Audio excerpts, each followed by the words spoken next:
Ahsan. Kurang ke kanan dan ke kiri. Kurang ke sini. Okey.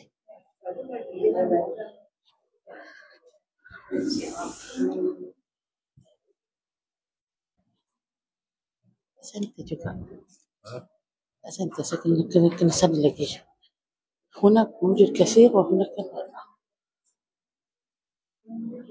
lagi. Okey.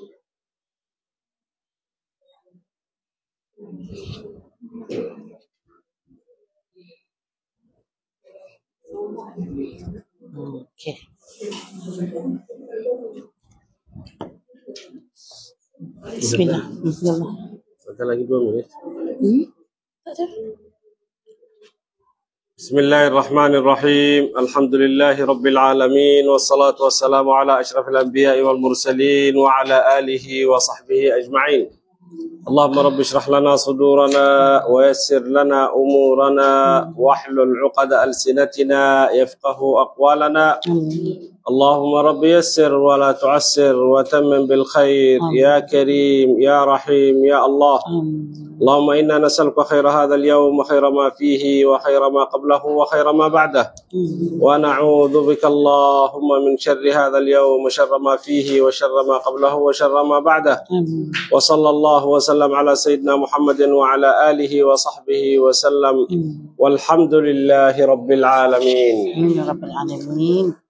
الحمد لله على كل حال وأعوذ بالله من أحوال أهل النار والزيغ والضلال. Selamat pagi semua ibu-ibu. Alhamdulillah. 1 bulan kita tak datang, betul tak? Tapi baik itu jumpa dekat surah Al-Fatihah. Jumpa semua datang ke surah Al-Fatihah? Tak semua.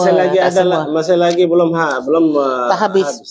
Surah Al-Fatihah. 5 jam tak habis. InsyaAllah bulan 12. Bulan 12 ada seminar. 20. Bulan 12. Yalah 20 bulan 15. 15. Apa bulan? 15. Bulan 12. 15 12. Tak masuk lagi tarikh, tak masuk ke mana lagi. Rasa macam mana seminar? Apa berbeza seminar dengan buku Izi Tadabbur? Apa berbeza soal? Ini soal semua muslimat jawab. Tahu jawab. Beza buku Izi Tadabbur dengan seminar surah Al-Fatihah. Ya, beza. Tahu macam mana kaidah yang ada dalam buku Izi Tadabbur. Tapi bila kita nak tahu seminar, nak tahu makna dan ruh surah Al-Fatihah. Kaidah hari ini ke-10, betul tak? Kebersamaan dan ukhuwah. Allah Subhanahu wa taala berfirman di dalam Al-Qur'an Al-Karim di surah Al-Hujurat ayat 10. Ba'da a'udzu billahi minasyaitonir rajim. Innamal mu'minuna ikhwah fa aslihu baina akhawaykum. Ini satu kaidah untuk nasihat umat Islam, saudara Islam. Kita manusia bukan maksum. Yang maksum Nabi, Rasul, ini yang maksum. Tapi kita banyak salah, banyak dosa, banyak masalah. Tetapi bila dengan syariat Allah Subhanahu wa taala dan kaidah yang ada di dalam Al-Qur'an Al-Karim, innamal mu'minuna ikhwah fa aslihu baina akhawaykum.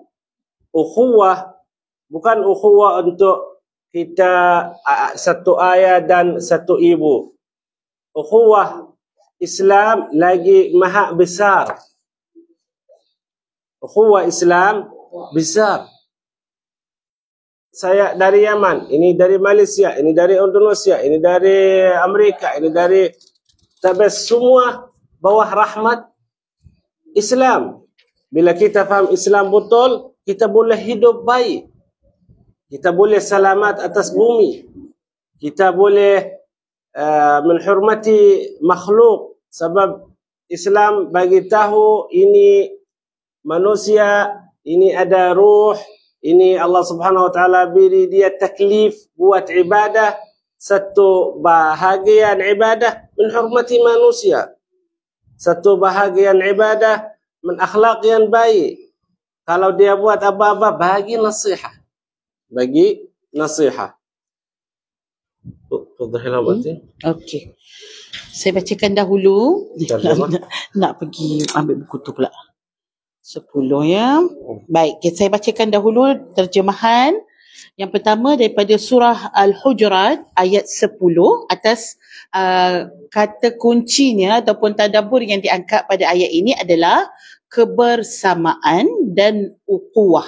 Ya, sama. So kita faham kebersamaan itu maksudnya ialah kesatuan.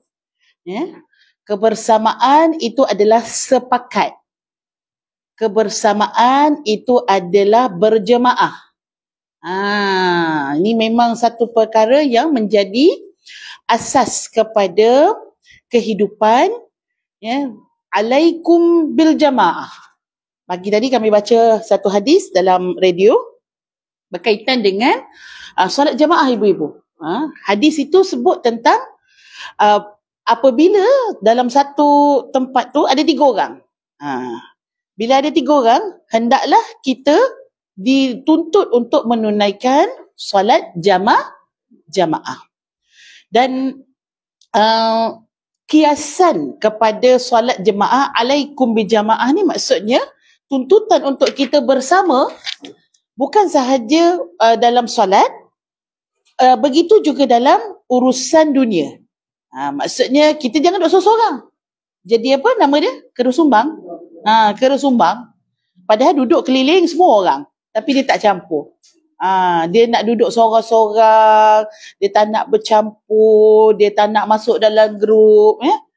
Dia tak nak apa lagi? Tak nak pergi masjid. Tak nak pergi surau. Ada perangai orang macam ni. Dalam kiasannya Nabi sebut tentang apa? Sesungguhnya Zi'bun itu dia akan memakan kambing-kambing yang terlepas daripada kumpulannya lah. Kambing dia punya sifat kambing ni dia akan bersama dengan kumpulan kambing. Tapi biasalah dalam banyak-banyak tu ada juga yang suka buat hal sendiri.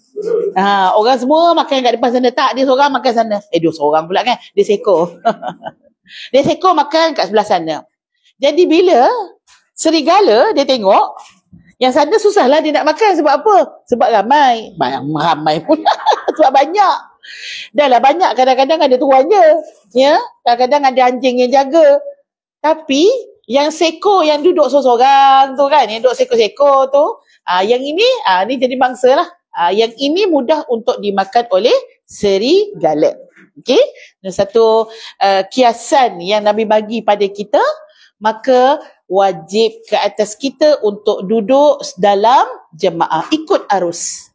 Ya, ikut apa yang orang ramai buat, yang itu mendatangkan keselamatan pada agama, pada hukuman dunia kita juga. Baik, jadi Ustaz dah sebut tadi, maksud daripada ayat ini ialah sebenarnya orang-orang yang beriman itu adalah bersaudara. Maka damaikanlah di antara dua saudara kamu yang sedang bertelingkah itu. Jadi bila sebut perkataan fa'aslihu, damaikan, elokkan. Macam soleh lah kan? Soleh. Soleh, baikkan, memperbaiki hubungan apabila berlaku perkara yang meregangkan. Ini tak sibuk nak jadi batu api. Dah nampak orang bergaduh? Memang. Dia daripada dulu dia kata dah tak suka engkau. Jadi batu api pula. Kan? Dah keruh dah air tu. Tambah hitam lagi. Ini satu perangai yang tak ikut akhlak Al-Quran. Akhlak Al-Quran bila nampak orang bergaduh, cuba cari. Kan? Apa yang boleh hatta menipu. Dia tu sebenarnya lama dah nak minta maaf dengan kau. Padahal dia tak cakap pun. Yang si A, B bergaduh ni, C ni datang, kata, dia kan kata, nak balik kawan dengan kau macam dulu. Padahal si B tak cakap pun macam tu. Tapi si C ni dia buat cerita. Akhirnya yang dengan si A dia kata si B ni macam ni nak baik dengan kau semula, pergi jumpa si B kan. Si A tu dia kalau boleh lah kan nak diundur masa, dia tak nak lagi dah yang berlaku gaduh-gaduh macam ni. Lama-lama A dengan B tengok jumpa tu kan lembut hati kan. Padahal si C ni buat cerita je. Tapi boleh, itu tipu sunat. Itu yang dia kata tipu sunat mana yang boleh? Bila dia mencapai kepada tujuan fa'aslahu baina akhawaikum. Itu boleh. Kenapa? Perkara yang disunatkan manusia bila berlaku satu kerenggangan di dalam hubungan manusia, hubungan ukhuwah, hubungan persaudaraan, boleh dibuat sesuatu yang sehingga benda mereka cerita hakikatnya hubungan mereka cerita ni memang dosa, tapi disebabkan matlamat tadi besar, jadi disunatkan ataupun diharuskan untuk melakukan perkara tersebut. Itu untuk ayat yang pertama. Kita ada 2 ayat Ustaz kan? Kita tengok ayat lagi satu, sila. Ayat yang nombor 2, واعتصموا بحبل الله جميعا ولا تفرقوا واذكروا نعمة الله عليكم إذ كنتم أعداء فألف بين قلوبكم فأصبحتم بنعمته إخوانا. Terjemah. Ayat berapa? 103. 103 surah Al-Imran. Okey, Ali Imran 103. Baik. Dan berpeganglah kamu semua kepada tali agama Allah, dan janganlah kamu bercerai-berai, dan ingatlah akan nikmat Allah kepadamu ketika kamu dahulu masa jahiliah bermusuh-musuhan, lalu Allah mempersatukan hatimu sehingga dengan kurniaannya kamu menjadi bersaudara. Ya. Ini ayat Al-Quran yang nombor 2 yang panggil taifah manusia untuk kumpul jamaah. Sebab amal yang kita buat dalam jamaah ada barakah. Makan yang kita makan jamaah ada barakah. Betul tak? Apa berbeza saya makan sendiri dengan makan berjamaah? Rasa macam mana? Best tak? Suka tak? Semua suka macam tu berjamaah. Juga salah dalam jamaah berapa darajah? 25. 25, betul? Kalau kita buat salah sendiri, satu salah. Tapi berjamaah dapat banyak. Macam mana kalau kita umat Islam semua amal yang kita buat dalam dunia berjamaah untuk membina bumi. Kita khalifat Allah Subhanahu wa taala. Betul tak? Kalau kita khalifah buat apa? Buat yang baik. Untuk apa? Untuk masyarakat apa? Ini khalifah bagus, ini adil, ini tak zalim, ini buat baik. Macam tu. Kita buat salah, puasa, amal yang baik, kerja yang baik, cari rezeki yang halal. Semua ini kalau kita kumpul khas untuk berjamaah, alhamdulillah kita ikut sunnat Allah Subhanahu wa taala, wa'tasimu bihablillahi jami'a wa la tafarraqu. Jangan orang ikut hawa nafsu pergi jalan lain. Ini ikut orang film yang gharbi yang tak tahu macam mana akibat dia, ikut dia. Dia ikut artis, dia ikut orang tak Islam, dia ikut sampai umat Islam dah habis. Mana umat Islam dalam surau dan dalam tahfiz sahaja. Yang lain tak ada. Mana orang Islam dalam restoran tak ada. Mana orang Islam dalam tengah jalan tak ada. Mana Muslim tak nampak. Macam mana ini Islam? Ini kita wa'tasimu bihablillahi jami'an. Makna kita angkat Islam walau kita pergi mana-mana. Dalam kedai, dalam restoran, tengah jalan, dalam kerja. Itu akhlak-akhlak. Yang haram, haram. Yang halal, halal. Bukan yang haram dalam masjid kita cakap ini haram, makna keluar kita boleh buat halal. Tak. Yang haram, haram. Haram dalam masjid, haram dalam restoran, haram dalam tengah jalan, haram dalam negara ini, haram semua haram. Makna haram ini hukum Allah Subhanahu wa taala. Makna kita tak boleh buat. Bila kita angkat Islam macam ini, kita tolong orang yang tak faham Islam betul. Bila orang tak faham Islam betul, kita bagi dia ajar sedikit-sedikit sampai dia faham. Nanti ini kita kumpul umat Islam. Makna kita dengar kalam Allah Subhanahu wa taala, wa'tasimu bihablillahi jami'a. Bihabl, apa maksud bihabl dalam terjemah? Tali. Tali. Ini tali sahaja, satu jalan, as-siratal mustaqim. Tali ini maksud agama. Tali ini kita dalam tangan Allah Subhanahu wa taala. Tali ini kalau kita baca ayat Al-Kursi, apa akhir ayat Al-Kursi? Wa la ikraha fid din qad tabayyana ar-rushdu min al-ghayy. Faman yakfur bit-taghut wa yu'min billah faqad istamsaka bil 'urwatil wuthqa la infisama laha. Maksud istamsaka, dia pegang tali ini. Agama. Yani dia kumpul semua umat Islam, bahawa semua manusia ikut sistem Allah Subhanahu wa ta'ala. Wala tafarraqu. La nafiyah. La dalam bahasa Arab nafiyah. Jangan tafarraqu. Jangan berpecah. Berpecah, jangan berpecah. Ini pergi sana, ini pergi sana, ini tak ada faedah. Tak dapat barakah. Satu, tak dapat barakah. Kalau kita dalam masjid, ini salat zuhur sendiri, ini salat zuhur sendiri, ini salat zuhur sendiri. Kita dalam masjid. Tak dapat barakah. Tak dapat 25 darajah. Tak dapat. Ini ruh agama, ruh rahmat Allah, ruh barakah yang kita dengar. Ini juga hidup kita. Bila ayah pergi sana, ibu pergi sini, adik pergi sana, hawa nafsu. Bukan ikut kerja, tak. Ikut hawa nafsu. Bila ikut hawa nafsu, tak ada barakah.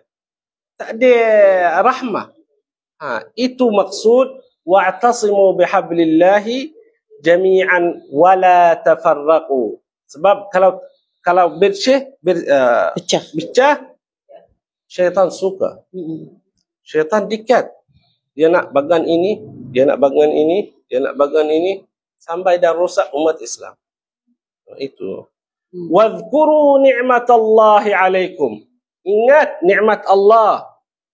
Apa nikmat yang besar? Nikmat Islam. Nikmat Islam. Kita berkenal, kita kahwin, kita ada anak-anak, kita jumpa muslimin, kita jumpa muslimat, ulama, orang salih. Yani alhamdulillah, ini nikmat. Wadhkuru ni'matallahi alaikum idh kuntum a'da'an fa'allafa baina qulubikum fa'asbahtum bi ni'matihi ikhwana. Ada satu sebab nuzul ayat Al-Quran ini dalam Ghazwat Badr Al-Kubra. Ghazwat Badr, betul? Orang Islam sebelum Allah Subhanahu wa taala hantar Nabi sallallahu alaihi wasallam, kabilah yang ada dalam Makkah Al-Mukarramah, Quraisy, bila mereka hidup gaduh, sentiasa gaduh. Makna bila cari rezeki gaduh, nak bunuh orang dalam kabilah lain. Lepas tu kabilah lain marah nak bunuh orang lain. Sampai sentiasa macam tu. Sentiasa. Bila Allah Subhanahu wa taala beri manusia rahmatan lil alamin, Nabi sallallahu alaihi wasallam, untuk dakwah, untuk risalah, mereka dengar. Al-Muhajirin wal Ansar. Macam mana Al-Muhajirin wal Ansar? Dulu banyak masalah. Bila nabak dakwat Al-Rasul sallallahu alaihi wasallam, sampai Al-Muhajir, orang Ahlul Hijrah, buka pintu rumah dia, Ahlul Ansar boleh masuk. Boleh masuk, makan, minum, kahwin, dah macam ukhuwah. qarabah dah kuat. Ini al-muhajirin wal ansar, banyak kabilah. Tetapi yang kita baca dalam Al-Quran Al-Karim, wal muhajirin wal ansar. Lagi tambah mereka yang tolong Nabi sallallahu alaihi wasallam bila mula dakwah. Bila dia berjalan dakwah, mereka yang tolong Nabi sallallahu alaihi wasallam. Sampai Rasulullah sallallahu alaihi wasallam syukur al-muhajirin wal ansar, al-ansaru minni wa ana minhum. Ini satu family walau mereka bukan ahlul bait. Tapi Rasulullah sallallahu alaihi wasallam bersabda, al-ansaru minni wa ana minhum. Yani siapa yang buat amal macam al-ansar dan al-muhajirin, ini yang ukhuwah Islam. Ini yang ta'alim Islam. Ini yang asas dakwah dalam umat Islam. Bila mereka buat macam ini, alhamdulillah dapat maqam yang tinggi dalam Islam. Fa'allafa baina qulubikum fa asbahtum bi ni'matihi ikhwana. Ukhuwah mahal. Nikmah yang besar. Ukhuwah Islam. Yani Nabi sallallahu alaihi wasallam dalam satu riwayat bila kufar Makkah marah ke Nabi sallallahu alaihi wasallam, dia keluar pergi Al-Madinah Al-Munawwarah. Pergi Al-Madinah Al-Munawwarah. Tetapi Al-Yahud dan Nasara yang ada sakit dalam hati, tak suka dakwat Nabi sallallahu alaihi wasallam, Al-Muhajirin wal Ansar yang jumpa Nabi sallallahu alaihi wasallam, nampak macam mana buka hati Al-Muhajirin wal Ansar. Ini satu kampung Nabi sallallahu alaihi wasallam, Makkah Al-Mukarramah, yang lahir Nabi sallallahu alaihi wasallam dalam Makkah Al-Mukarramah, tak boleh terima dakwah. Dulu tak boleh terima dakwah. Kenapa? Ada masalah dalam hati. Bila Allah Subhanahu wa taala beri Al-Muhajirin wal Ansar yang jumpa Rasulullah sallallahu alaihi wasallam baca al-qasidah Tala'al Badru alaina min thaniyatil wada' sampai akhir, nampak nikmah al-ukhuwah macam mana Allah Subhanahu wa taala tukar mereka yang tolong Nabi sallallahu alaihi wasallam, yang tolong Islam. Kita juga dalam zaman sekarang, macam mana kita nak tolong umat Islam? Kita sambung ta'alim Islam. Jangan berhenti. Walau kita nampak zaman teknologi banyak masalah, banyak macam mana, tetapi ini ujian untuk kita kuat iman, untuk kita kuat ajar Islam, untuk kita faham Islam betul. Bukan yang kita nampak dalam social media, tak. Yang kita nampak dalam Al-Quran Al-Karim, dalam sunnat Nabi sallallahu alaihi wasallam. Masya Allah. Sangat-sangat besar bila kita sebut tentang kesatuan, bila kita sebut tentang jangan berpecah belah. Ni kita kalau setiap kali hari kemerdekaan kan, itulah yang kita nak bawa, betul tak? Betul. Kesepakatan. Kita bawa hidup secara aman. Maksudnya kita jangan bergaduh. Dia punya pokok cerita dia itulah, ibu-ibu. Berapa tahun dah merdeka? Lupa dah. Berapa tahun dah? Berapa? 67 kan? 67 kan? 67 tahun merdeka. Itulah benda yang kita nak tanamkan di dalam masyarakat, iaitu apa? Bersama-sama lah kan? Bekerjasama. Hidup sepakat. Rukun tetangga. Tapi settle tak? Gaduh tak habis-habis. Ada je benda nak bergaduh. Nak apa orang kata jadi isu lah, ibu-ibu ya. Nak jadi isu tu banyak benda lah. So itulah yang Islam cuba untuk bawakan. Bila kita sebut Islam, mesti kita fikir macam Islam ni solat je lah. Ustaz dah sebut tadi, bila kita sebut Islam tu bukan dalam masjid je. Bila kita sebut Islam, hatta hidup kita Islam yang aturkan. Seharian kita Islam, antara benda yang Islam suruh adalah kesepakatan. Ibu-ibu kalau tengok pada muka surat 63 ni, surah Ali Imran, pada ayat ni kan, ayat 103 ibu-ibu kan. Ibu nak buka Quran. Siapa ada Quran boleh buka Quran. Daripada ayat 101 sampailah ayat 105. Nak cari Quran. Siapa yang ada Quran? Sini ada ni ibu-ibu. Ni masalah tajwid ni. Ni. Sebab dia dalam satu muka surat yang sama. Muka surat 63.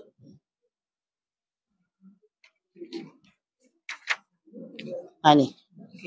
Okay. Muka surat 63. Atas sekali 101 kan? Sampai 105. Beberapa perkataan ni yang mana semua melambangkan kepada kesatuan. Jom tengok. Okay. Wa kaifa takfuruna wa antum tutla alaikum ayatullah wa fikum rasuluh wa may ya'tasim billah. Tu kata kunci tu. Wa may ya'tasim billah. Apa maksudnya? Belik sikit yang belah terjemahan dia tu. Wa may ya'tasim maksudnya barang siapa yang berpegang teguh. Berpegang, dia bukan pegang je, bukan pegang macam apa orang kata, macam nak terjatuh macam tu, tak. Berpegang teguh. Wa may ya'tasim. Tu kalimahnya. Wa may ya'tasim billah.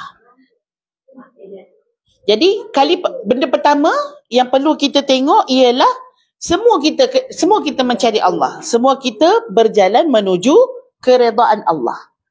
Maka dalam perjalanan kita nak mencari Allah ni, kita kena ada wa may ya'tasim. Siapa yang berpegang teguh dengan tali Allah, faqad hudiya ila siratim mustaqim.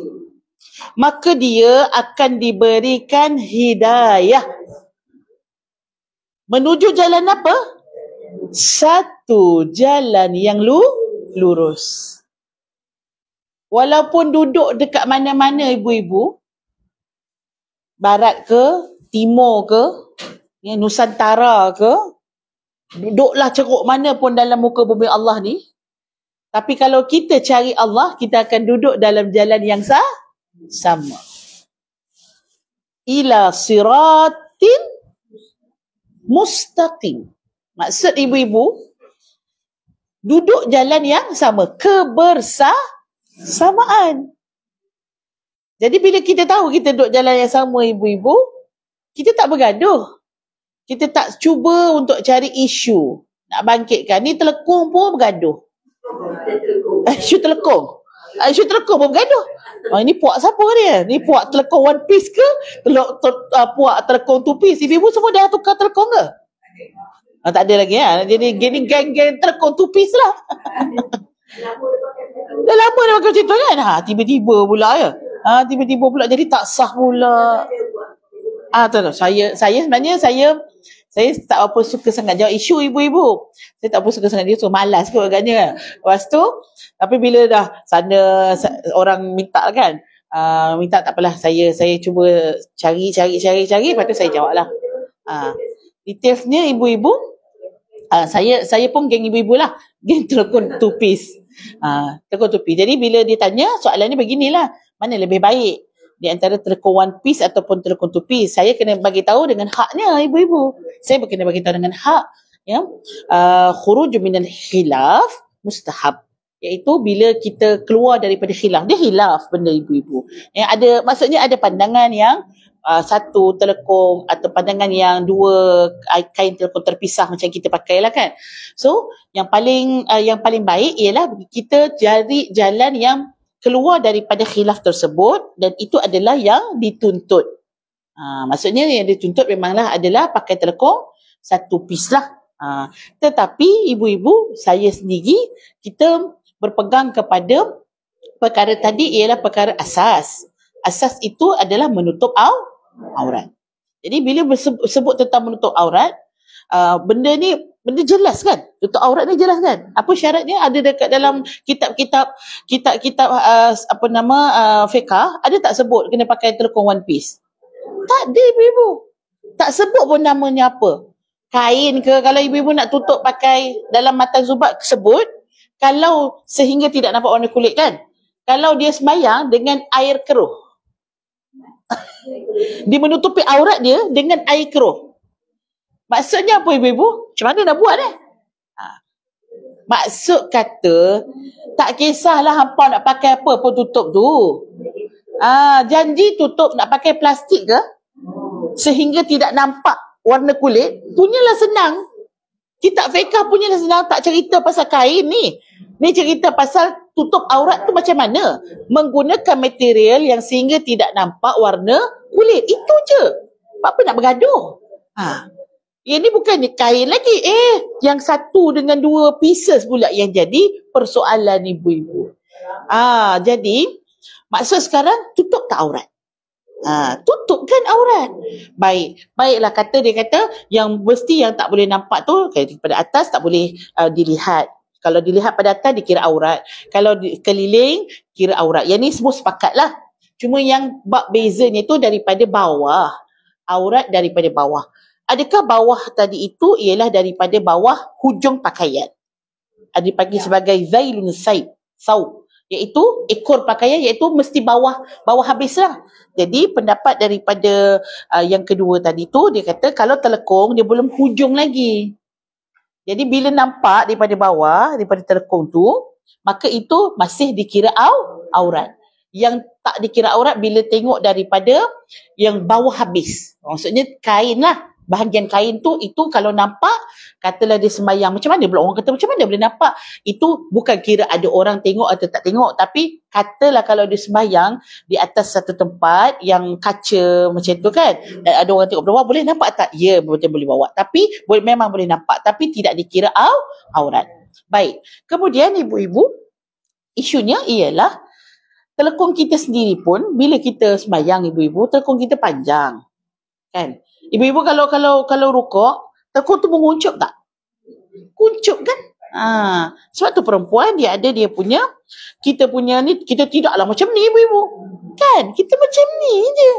Masa kita angkat takbir, yang kata sebab kalau angkat takbir sampai nampak tu, kau sembahyang macam lelaki sembahyang ke kan? Allahu Akbar. Nah, kita macam ni. Perempuan. Semua menguncup ibu-ibu. Jadi, dahlah kain tu berat, telekung kita tu panjang. Lepas tu dia berat ibu-ibu, dia tak terangkat sampai macam tu. Jadi technically-nya memang tak nampak pun aurat tersebut walaupun daripada tuduk telekung. Saya tak tahulah macam mana telekung dia. Mungkin telekung dia jenis macam apa? Ni kain sutera lagi jatuh, betul tak? Pasal kain mungkin dia letak tu kat macam gaun tu kan. Gaun tu kan dia punya pagar dia tukuk agaknya. Jadi dia sebab kita pun sembahyang ibu-ibu dan pernah satu fatwa yang disebut dalam inilah KL punyalah Majlis Agama Islam Wilayah Persekutuan. Saya baca tu sebelum isu timbul ni, dia dah kata dah kat situ isu pasal sembahyang menggunakan tidak menggunakan kain telekung. Sah ke tak? Masa itu belum ada isu yang ni. Dan dia kata kain telekung kita itu sudah menepati syarat tutup aurat. Kamu dah pernah keluar fatwa macam tu, tiba-tiba pula Selangor pula kata macam tu pula kan. So jadi tak apalah, benda tu khilaf. Benda khilaf ibu-ibu kita raikan. So jadi apa yang kita sembahyang tu selagi mana tak nampak aurat, so sahlah solat kita. So jadi cerita dia, jangan kita mencari isu untuk berpecah. Sepatutnya mencari isu untuk bersatu. Baik, itu dalam ayat 101. Nampak ya? Wa may ya'tasim billah faqad hudiya ila sirat. Iaitu semua duduk dalam jalan yang sama. Jalan yang lurus. Baik. Kemudian ibu-ibu, kita tengok pada ayat 103. Ayat yang kita tadi. Ayat yang kita jadikan dia sebagai kaedah. Ayat 103. Mana ayatnya yang menunjukkan kesatuan? Wa'tasimu bihablillahi jami'ah.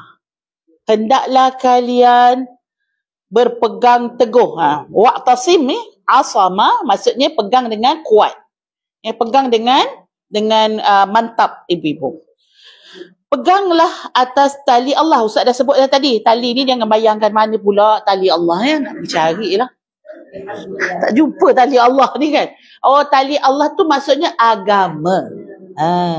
Hablun dekat situ dalam kurungan kan. Agama. Baik. Jami'ah maksudnya sama-sama. Kalian pegang tali Allah. Pegang agama Allah ni sama-sama. Dan kemudian ayat seterusnya wala tatafarraqu. Wala tafarraqu. Jangan kamu berpecah. Tadi suruh pegang tali Allah sama-sama, jangan kamu berpegang. Ini jangan kamu berpecah. Ini maksud yang sama. Baik. Lepas tu boleh tengok pula fa asbahtum bi ni'matihi ikhwana. Kalian dah jadi saudara dah walaupun mak lain, pak lain. Kan maksud ikhwana adalah adik-beradik. Saudara adik-beradik. So adik-beradik ni maksud secara asalnya bukan tiba-tiba kita ni semua jadi adik-beradik itu bandnya sama. Tukar-tukar belaka, tukar nama semua. Semua kena band sama kan? Tak, bukan maksudnya dia secara nyata. Tapi walaupun bandnya Abdullah, bandnya Ahmad, bandnya Ali, ibu-ibu, tapi semuanya anak cucu Nabi Adam. Datang daripada keturunan yang sama. Kenapa kita perlu berbeza? Walaupun orang kafir, ibu-ibu mereka juga manusia kan. Kalau lah kafir dengan Muslim pun ada yang menyatukan kita. Bagaimana antara orang Muslim yang pergi cari Tuhan yang sama, solat menghadap kiblat yang sama, syahadah yang sama, Nabi yang sama, tapi kalian bergaduh.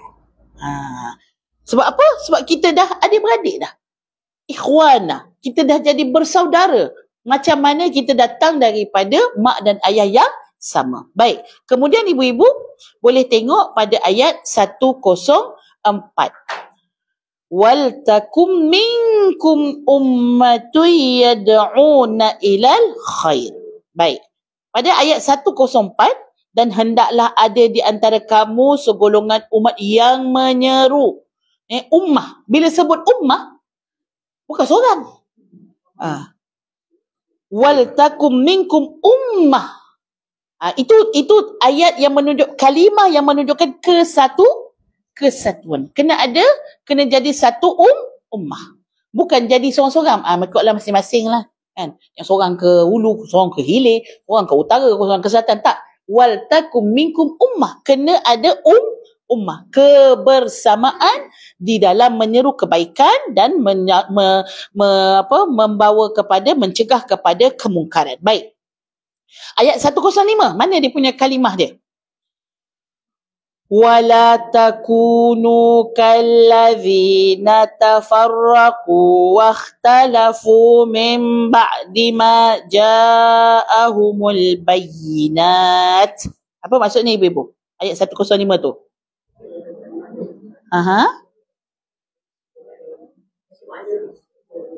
Dan janganlah kamu menyerupai orang-orang yang bercerai-berai dan berselisih setelah datang keterangan yang jelas kepada mereka. Wala, itu larangan.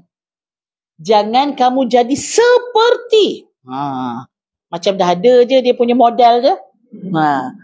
Siapa ibu-ibu? Yahudi dan Nasrani lah. Bergaduh-gaduh kan. Ni kan kita je bagus, orang lain semua tak bagus. Padahal semua datang kitab tu daripada Allah.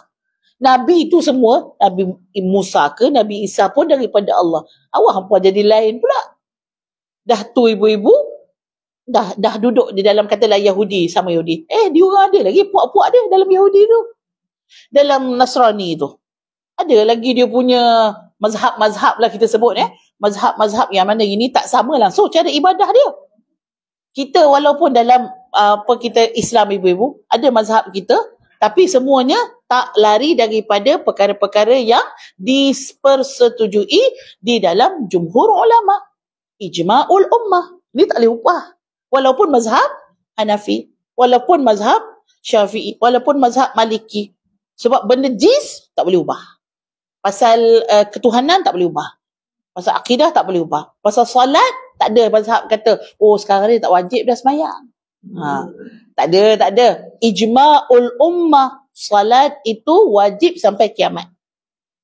Siapa yang kata tak wajib ni, maksudnya dia sudah mengingkari ijma'ul ummah yang sudah dipersepakati oleh ulama berzaman-zaman. Tak kira masa, tak kira tempat, semua sepakat solat wajib. Tiba-tiba datang pula kan, oh zaman sekarang ni sebab kita dah ada AI. Kan? Solat pun pakai AI je kan. Solat pakai niat je. Solat pakai makan. Ini soal. Satu soalan. Nak salat jamaah bersama Imam Makkah. Nak salat jamaah bersama Imam Makkah. Tapi kita duduk dalam Malaysia. Macam mana? Boleh sah atau tak sah macam tu? Itu zaman sekarang. Ya. Tapi tak sah, yang jauh kan. Mungkin dia rasa boleh dikot kalau imam tu dekat TV kan. Live min Mekah kan. Live daripada Mekah kan, jadi nak ikut boleh ke tak kan.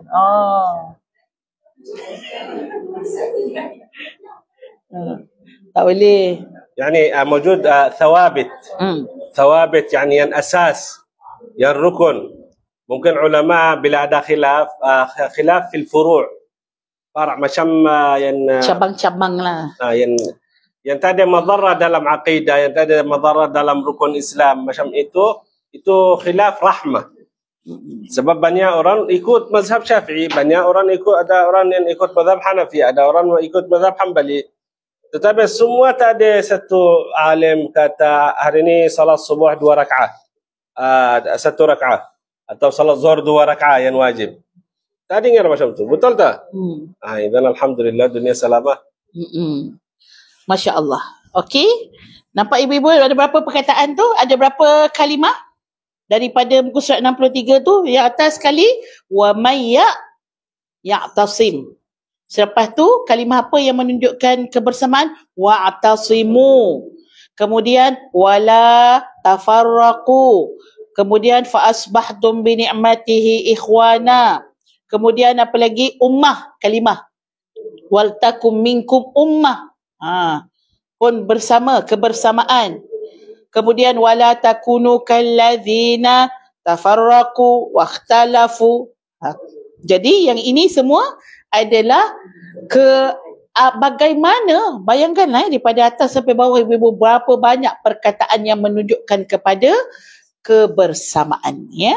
Jadi jamaah, ukhuwah. Jadi kita perlu mengangkat perkara ini dalam kehidupan kita. Baik, kita tengok. Boleh Ustaz ya? Kita masuk kepada dia punya bawah dia. Izi tadabbur daripada ayat ni, kekuatan umat adalah apabila orang Islam bersama dan bersatu padu. Ukhuwah keimanan adalah tonggak kekuatan. Subhanallah ibu. Kenapa kita diserang?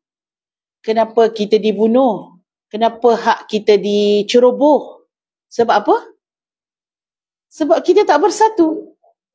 Umat Islam seluruh dunia tidak bersatu. Kita tak ada satu say yang bila umat Islam kata okey, daripada kata umat Islam ni, Amerika pun gerun ibu-ibu.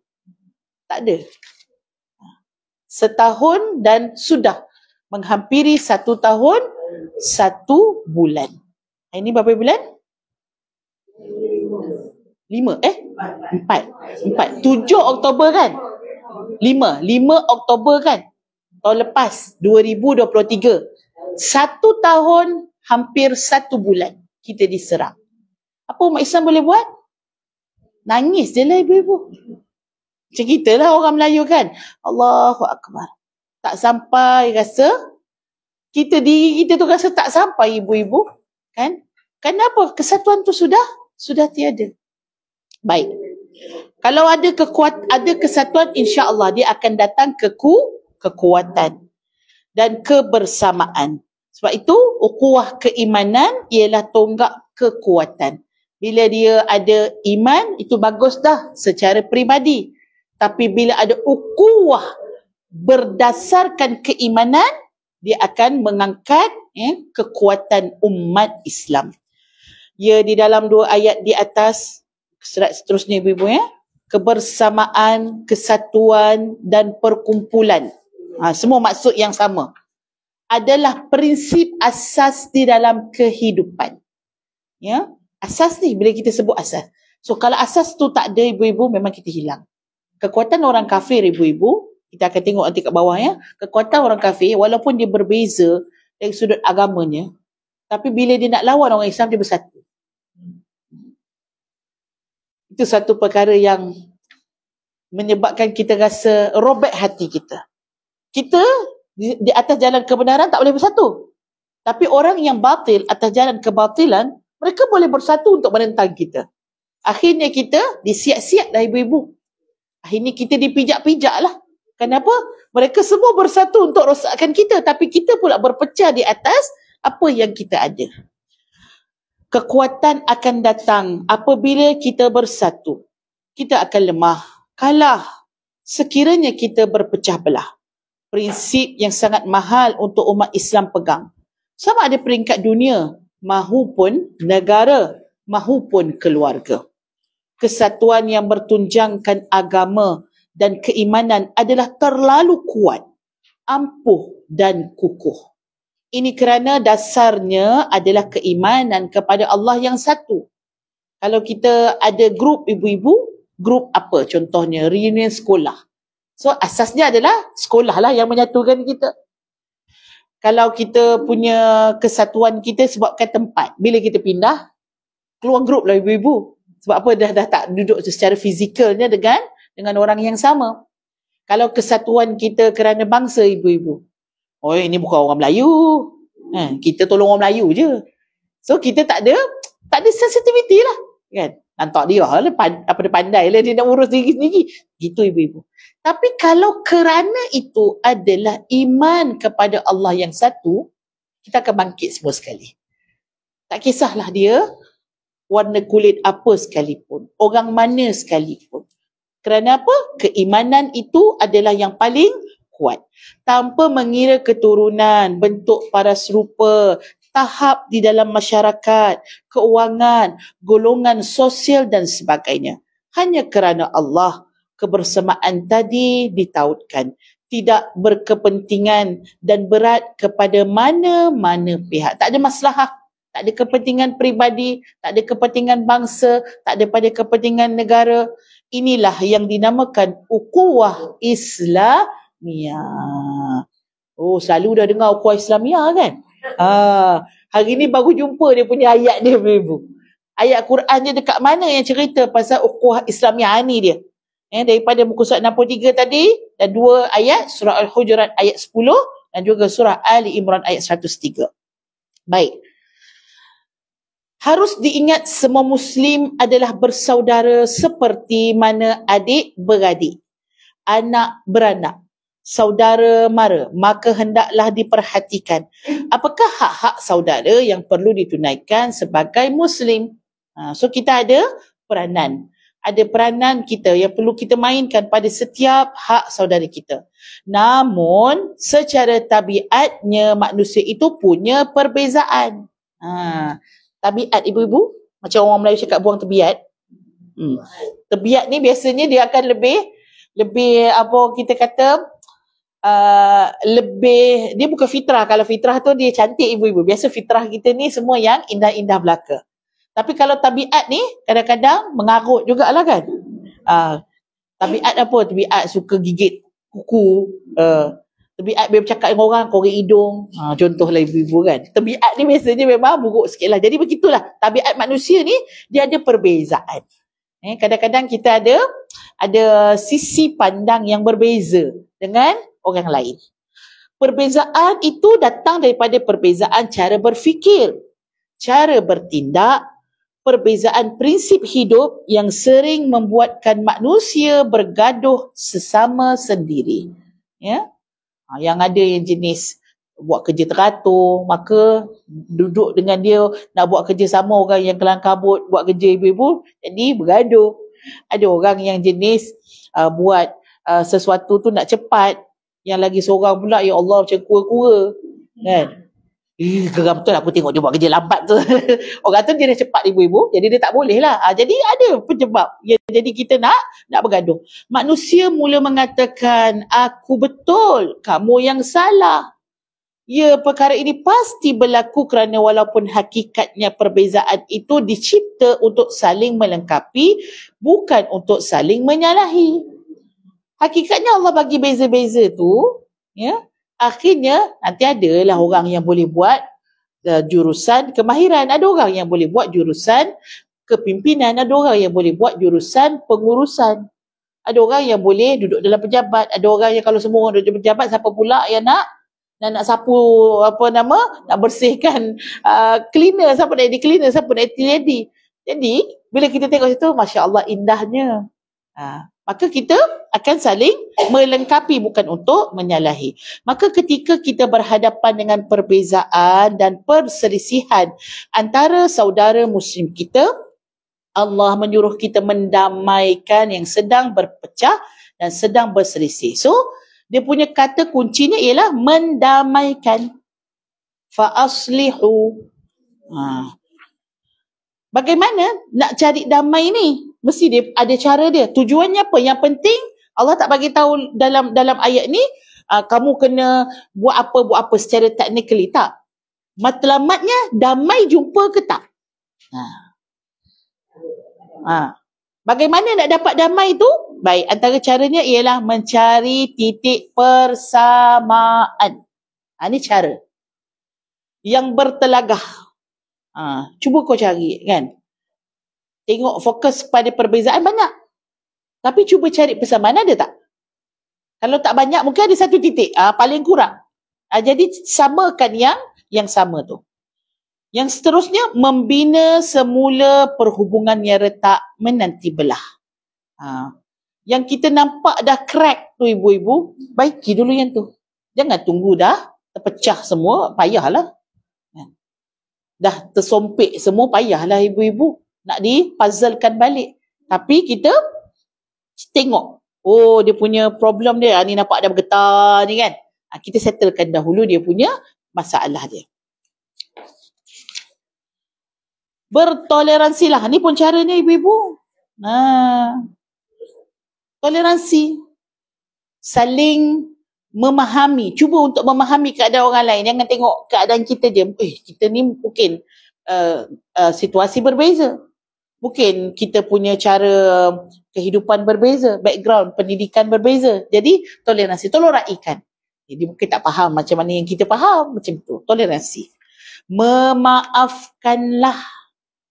Dan bila dia dah nampak, kita nampak kan dia ni memang buat salah ibu-ibu, tak apalah, maafkanlah dia.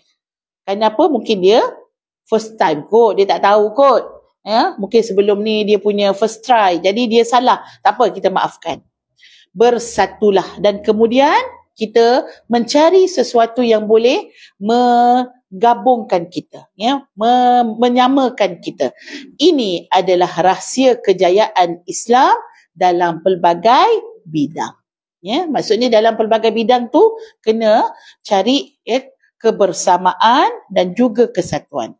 Dalam organisasi, khusus team building yang bermatlamatkan pada prinsip ayat ini. Team building biasa siapa yang buat ibu-ibu? Barat lah kan? Betul tak? Barat lah yang buat team building. Team building ni biasanya dia punya istilah dia ialah kebersamaan lah. Membuat kerja secara bersama-sama. Apa peribahasa dia? Yang ringan? Yang ringan dijinjing. Yang berat dipikul. Dipikul bersama. Jadi orang Melayu pun dah ada prinsip tu. Islam pun dah ada prinsip tu. Dan kita panggil brandkan ibu-ibu di dalam organisasi dalam berbentuk latihan. Jadi dia pun panggil team building. Iaitu team ialah kita membina satu pasukan. Building itu bagaimana kita nak membina pasukan tersebut dan akhirnya dalam satu organisasi mereka boleh bekerjasama. Sebab kalau dalam satu tempat kerja yang masing-masing bawa hala tujuan masing-masing, jawabnya ibu-ibu, Dia tahu hujung bulan dapat gaji tu je. Yang pening kepalanya, bos lah. Matlamat tak sampai. Masing-masing, dia dah tahu dia punya ni, okey ni bukan kerja aku ni, tak masuk dalam KPI, cuba buka KPI, tak ada. Sedangkan, kita semua adalah satu jasad. Cuma, ada yang belah kanan, ada yang belah kiri. Main bola pun sama ibu-ibu, kena ada team building. Kalau tak, semua nak ambil nama saja, kan? Semua orang nak golkan lah ibu-ibu. Tapi tak. Dia kena ada defense, kena ada striker, dia kena ada penjaga di kanan, sayap kiri. Baru boleh gol. Golnya seorang, tapi tim. Yang menyumbang itu kepada semua tim. Maka kita nak sebut secara kecilnya ibu-ibu, begitulah pentingnya team building. Jadi mereka pun buat ibu-ibu, mereka buat, dan dalam organisasi kadang-kadang tak timbul ibu-ibu, tak timbul yang daripada Islam tu, team building tu. Ibu pernah kerja dulu kan? Pernah tak ikut team building? Selalu kan? Ada tak keluar ayat Quran dalam team building? Tak ikut dah. Kalau yang tak ikut tu, tak tahu macam mana boleh terlepas. Macam mana?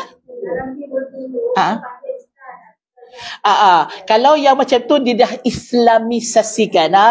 Dia mengislamisasikan team building. Yang part solat jemaah, lepas tu tazkirah kan. Dia islamisasikan, yang itu okey ibu-ibu. Teorinya okey lah.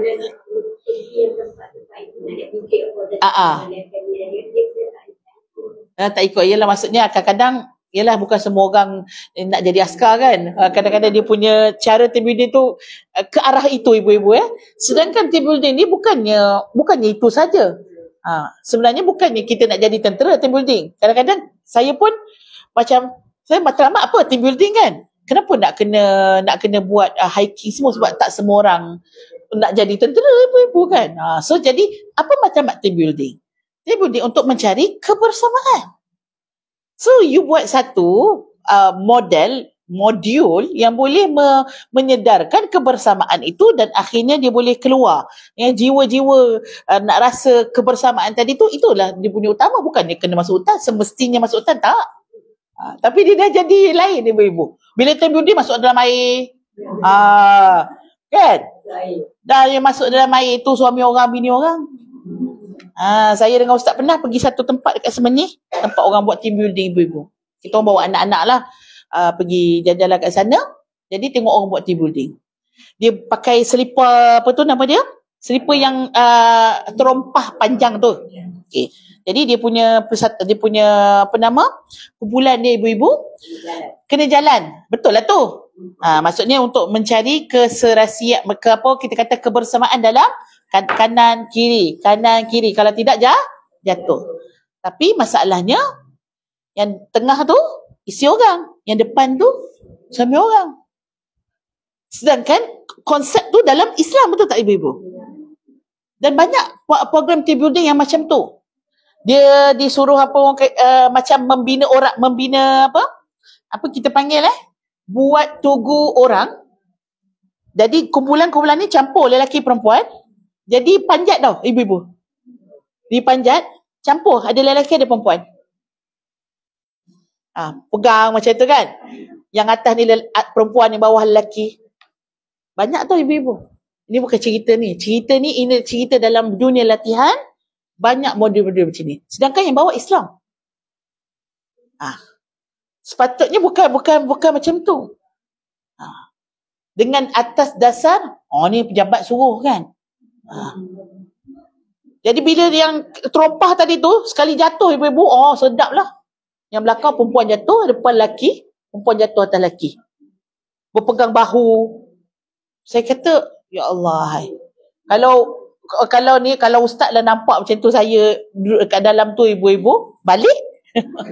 Balik sekarang. Sebab atas dasar majikan yang suruh ibu-ibu. Dan majikan dia hire tim latihan tu untuk buat team building. Ini tak semualah. Tak semua. Tapi ada yang berlaku. Okay. So jadi dia kena ni balik. Kalau kau nak buat team building, ambil daripada apa ruh team building tadi tu. Bukannya kita dah akhirnya jadi barat belaka. Jadi apa orang kata, nak buat team building, masukkan coklat ibu-ibu dekat dalam mulut, lepas tu keluarkan coklat tu, semua orang kena rasa, nak bagi rasa kebersamaan tu. Mengarut je. Ada, bukannya orang kerja je, sekolah pun kadang-kadang mengarut. Mengarut ibu-ibu. Tak apa-apa. Baik. Ni macam apa? Ni macam apa orang kata, reality team building di dalam masyarakat kita. Sedangkan prinsip tu dalam Islam. Kalau kau faham Quran, insya-Allah kau ada rasa keimanan kepada Allah, kita boleh apply benda ni. Jadi sepatutnya ayat-ayat tadi 63 tu kupas di dalam team building. Apa dia punya kebaikan dia, apa macam mana cara kita nak buat, kenapa Allah macam tu. Jadi tengok apa sirah-sirah yang ada, yang akhirnya Allah bagi azab kepada kaum tersebut. Itu lebih mendekat dengan keimanan kita, sebab keimanan tu paling kuat. Slogan kata Satu Malaysia. Ni contohnya yang dulu lah ibu-ibu Sekarang tak ada dah Satu Malaysia. Sekarang Malaysia Madani. Tapi sebab saya ambil contoh lah ibu-ibu. Juga mematlamatkan ayat ini. Tak kisah ibu-ibu. Apa benda yang kita buat, contohnya secara technically, Satu Malaysia, lepas tu kalau dulu bersatu kita teguh, bercerai kita roboh, kan. Ini semua apa saja slogan yang membawa kepada kesatuan, bagus. Tak ada masalah. Bersatulah. Jangan kita bercerai. Bersatu teguh, bercerai roboh. Dari sudut ekonomi umat Islam juga diarah bersatu untuk menguatkan ekonomi umat Islam. Rantaian ekonomi itulah bermula daripada pengeluar hinggalah kepada pengguna. Kelak hasil ekonomi itu nampak nyata kekuatannya. Kita tak ada rantaian ekonomi. Maaf untuk kita katakan. Kita hanya consumer saja. Umat Islam dalam negara ini, kita adalah pengguna saja. Pengguna, pembayar zakat, penerima zakat. Itu kita. Tapi pengeluar barang asas, semua bukan Islam. So jadi dia tak akan jadi, kita tak akan boleh settlekan masalah, kenapa zakat banyak tapi ramai lagi orang susah? Sebab rantaian ekonomi itu tak ada. Mereka ambil yang awalnya, industri, bahan mentah, semua bukan Islam. Semua yang kontrol bukan Islam. Fabrik. Orang Islam jual baju. Tapi dia punya punca dia buat batik lah kan. Itu pun tak laku sangat. Kalau dia punya punca, dia punya bahan, dia punya apa kita panggil raw material dia, bukan orang Islam. Itu sebab Fashion Valet. Fashion Valet keluar pula. Fashion Valet. Keluar Fashion Valet. Jadi apa kita kata, rugilah ibu-ibu kita. Bukan cerita pasal Fashion Valet rugi, sebab duit tu duit kita. Kita berugi belaka. Berapa berjuta tu, bukannya ratus, bukan ribu ibu-ibu, berpuluh juta kita rugi. Sebab kita tak ada rantaian ekonomi. Kita tak menguasai rantaian ekonomi. Kita hanya pada hujung. Kita pada pengguna. Kalau pada penjual pun, kita bukan pada asalnya. Samalah, tak kisahlah ikan ke, ayam ke, lembu ke, kambing ke, tumbuh-tumbuh sayur-sayuran. Tak, bukan kita. Kita hanya, kalau kita tengok kat kedai tu, ni orang Islam, kita beli pada orang Islam. Tapi hakikatnya di belakang tu, so tak akan wujud dia punya rantaian ekonomi yang membantu, yang memulihkan ekonomi tu. Baiklah ibu-ibu, panjang ceritanya kan. Tajuk ni memang saya, tajuk ni sangat excited sebab dia banyak benda. Dia banyak benda, bukan cerita pasal bergaduh adik-beradik je. Dia terlalu banyak benda ibu-ibu. Baik, sekarang kita dah jumpa ayat ni. Apa yang kita nak? What should I do in my life? Nombor 1, jagalah ukhuwah sesama Muslim. Hulurkan bantuan sekiranya saudara Muslim kita berada dalam kesusahan. Ringankan beban mereka. Sakit mereka, sakit jugalah yang kita rasa. Macam kaki dan tangan. Nombor 2, perpecahan, perbalahan dan saling mementingkan diri sendiri hanya akan menguntungkan pihak musuh. Cuba bayangkan mereka ketawa ibu-ibu. Musuh tepuk tangan tengok kita bergaduh. Mereka bergelak ketawa ibu-ibu sebab apa? Bagus. Diorang dah saling berpecah. Dan inilah daripada kita zaman penjajah dulu, inilah yang berlaku ibu-ibu, sampailah kita dijajah secara saraf sekarang ni. Kita tak dijajah secara nyata, tapi kita dijajah secara saraf. Dan itu juga yang berlaku, perpecahan kita menguntungkan pihak musuh. Usahlah dimenangkan pihak musuh dengan kekurangan di pihak kita. Damaikanlah yang sedang bergaduh. Rapatkanlah yang sedang renggang. Bersihkanlah hati daripada buruk sangka terhadap saudara kita. Punca akhirnya daripada perpecahan ataupun kebersamaan ni hati. So yang kena nak diluruskan ialah hati dulu. Nombor 3, gelaran dan panggilan, wahai saudaraku, boleh merapatkan hubungan antara kita. Panggillah saudaramu dengan panggilan yang menyemarakkan ukhuwah imaniyah dan ukhuwah islamiyah. Wahai saudara seislamku. Bila kita rasa, kita panggil dengan panggilan saudara, kita akan rasa kebersamaan. Walaupun dia bukan adik-beradik kita, tapi dia saudara seislam kita. Sebab tu dia panggil, kalau dalam kita panggil ulama-ulama, dia akan panggil kita ni semua adalah, contoh kalau guru dia panggil anak murid dia panggil anak kan ibu-ibu? Kan? Ayyuhal walad. Padahal bukan anak dia betul pun ibu-ibu. Kalau dia adalah seorang guru kepada semua, dia panggil wahai saudara-saudaraku. Kenapa? Itu melambangkan kita adalah daripada seolah-olah daripada ibu dan ayah yang sama.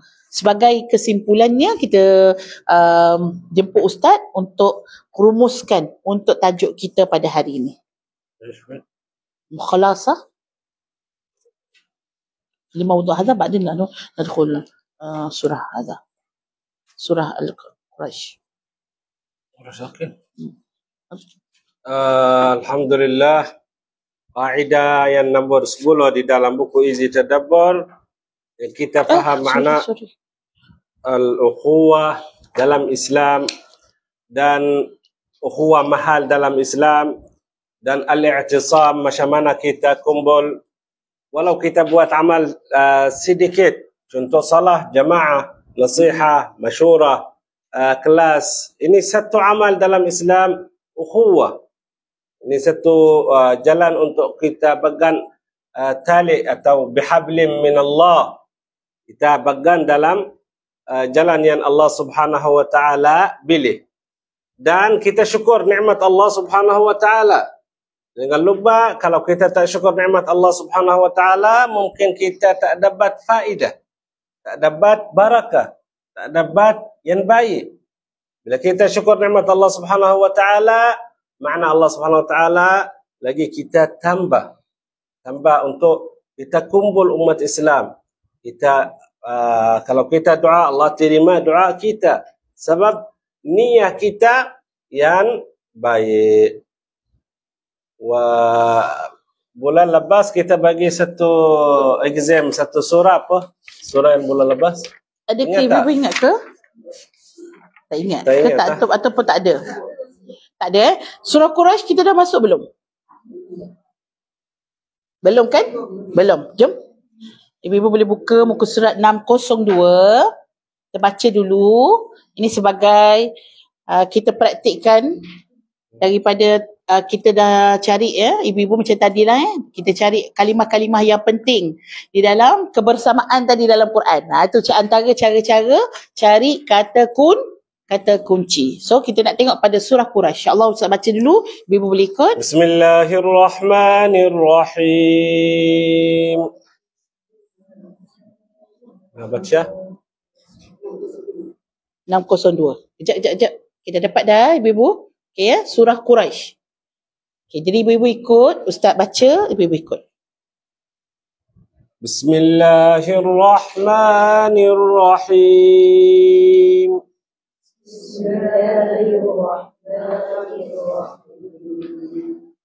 Li'ilafi Quraisy.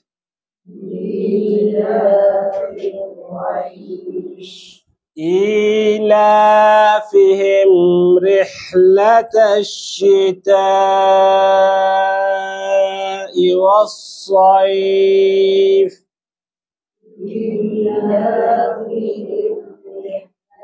الشتاء والصيف فليعبدوا رب هذا البيت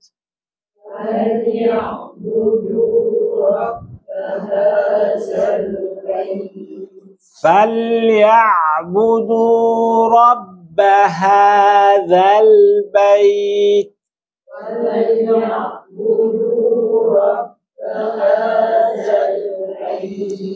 الذي أطعمهم من جوع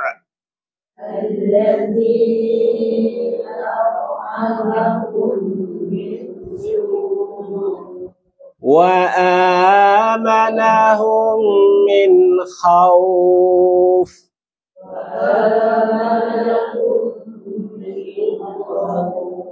صدق الله العظيم.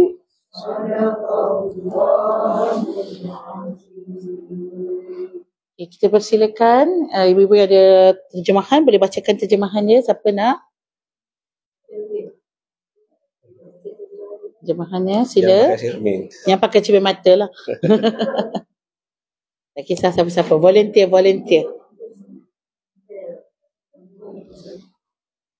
Dengan nama Allah yang Maha Murah lagi Maha Biasa. Kerana kebiasaan aman tenteram kaum Quraisy juga utang. Yaitu kebiasaan aman tenteram perjalanan mereka berjaya perniagaan pada musim Yaman dan pada musim panas di Indonesia. Jika hendaklah mereka menyembah Tuhan yang menguasai rumah tangga. Tuhan yang memberi mereka kehidupan, menyelamatkan mereka dari kelaparan dan mengamankan mereka dari kesakitan. Okey. Hantar boleh. Sebab nuzul surah Quraisy. Ada sebab nuzul. Bila kita tahu macam mana asas atau asbab syari rizki bisnis. Bila bisnis, Nabi sallallahu alaihi wasallam dalam satu riwayat 90% rizki ummati Islam dalam bisnis. Dalam bisnis. Allah letak barakah.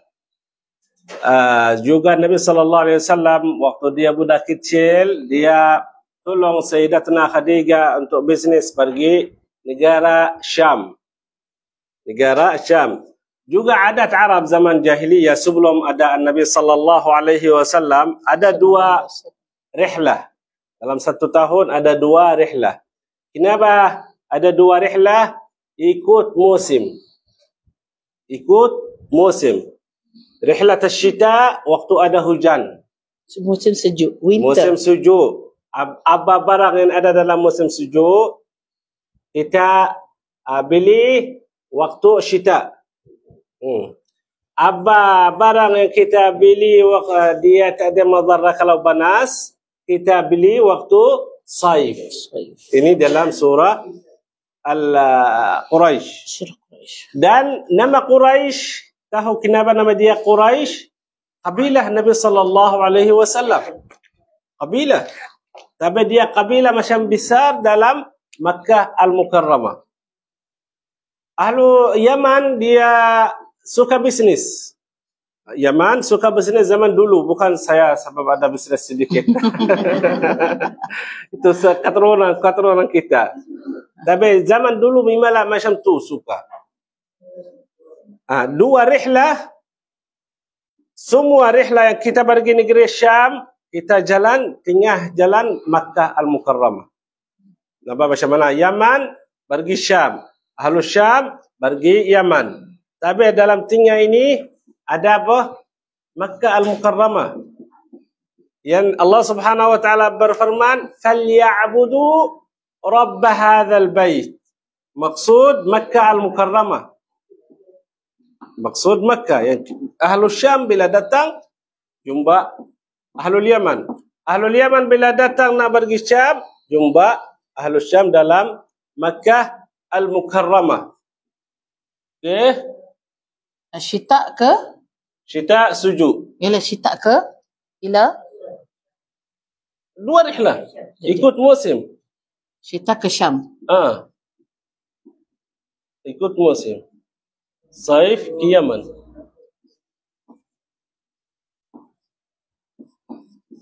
Okay. Surah Quraisy ini maksudnya adalah satu kabilah lah. Kabilah Rasul. Kabilah Turunan Rasulullah. Rasulullah Al-Qurashi. Kita dah dengar Al-Qurashi. Al-Hashimi. So daripada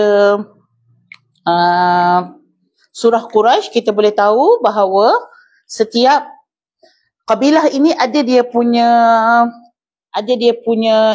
apa kita panggil macam mana cara mereka mendapat sumber pendapatan. Okey. So sumber pendapatan ini bergantung kepada satu lokasi, bergantung kepada kemahiran yang ada oleh turun-temurun lah. Kadang-kadang kalau kita tengok ada yang contoh kalau di Malaysia kan, tengok tempat tu lah. Contoh macam tempat saya Pontian. Pontian ni memang orang tahulah tepi laut. Jadinya kalau sebut Pontian ni dia nelayan lah. So dia nelayan di sana. Lagi apa lagi? Contoh pergi Kedah. So pergi Kedah petani. Macam tu. Jadi ibu-ibu selatan, utara, tengah-tengah. KL apa? Lombong kalau dulu Lombong Dan sebabkan dia duduk tengah-tengah ibu-ibu, dia jadi interchange. Interchange. Dia pertengahan, jadi dia akan mudah untuk jadi orang nak bertukar tempat yang berkumpul semua sekali. Jadi macam itulah kalau kita tengok Semenanjung Tanah Arab. Selatan yang ada dia punya pengusahaan dia punya bentuk-bentuk ni, dan di utara Syam ada dia punya kekuatan mereka sendiri. Jadi yang Mekah ni ibu-ibu interchange lah tengah-tengah. So jadi orang yang sini datang bawa barang, yang atas sini pun datang bawa barang, dan mereka pun pergi naik ke atas juga ambil barang apa yang boleh bawa ke Mekah, dan dia pergi ke selatan, ke Syam, ke Yaman, dan kemudian bawa barang kemudian pergi ke Syam, dan mereka akan menjadi port ataupun kita panggil tempat yang orang nak dapat semua sekali ada dekat Mekah. Begitu. Kenapa? Satu kedudukan. Center. Dan kemahiran juga ibu-ibu. Kemahiran tu kadang-kadang dia turun-temurun. Kalau yang mak ayahnya tu pandai menanam, anak-anak pun pandai menanam. Daripada kecil dah bawa kan. Kalau mak ayah tu pandai meniaga, anak pun pandai meniaga. Kalau mak ayah tu cikgu, dia selalu jadi macam tu kan. Loh, semua keluarga ni semua cikgu ke? Dengan anak cikgu dah cucu pun minat juga jadi cikgu. Akhirnya ambil pendidikan juga. Dia macam satu kita panggil kemahiran kekeluargaan.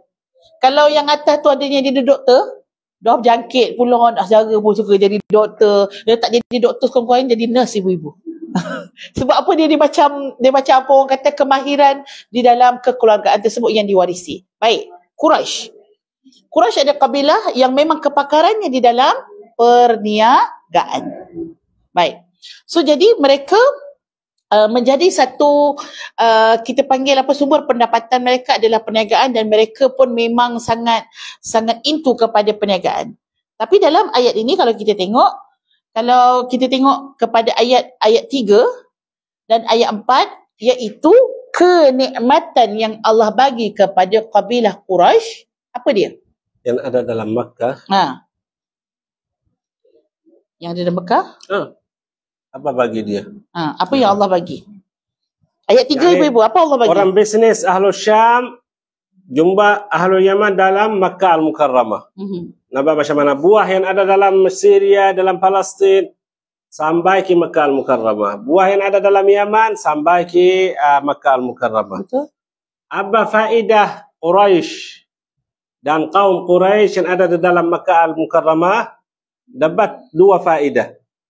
Faedah yang nombor 1, ayat yang nombor 4, alladzi at'amahum min ju', tak lapar. Sentiasa tak lapar.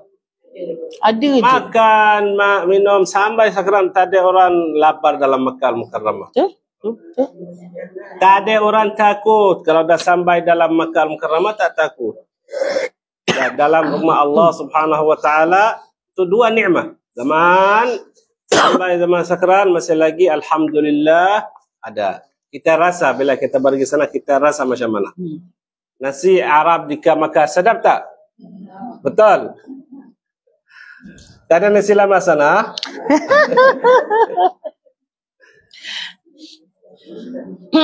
Apa nikmatnya? Nikmat satu, Allah bagi Tak lapar. tak lapar. Allah bagi makanan. Nikmat Rezeki. kedua, rezeki. Kita sebut rezeki lah. Yang kedua, keamanan. Dua. Rezeki makan dan rezeki aman. Okay, so business. Kemudian ini nikmat Allah yang Allah bagi pada Quraisy.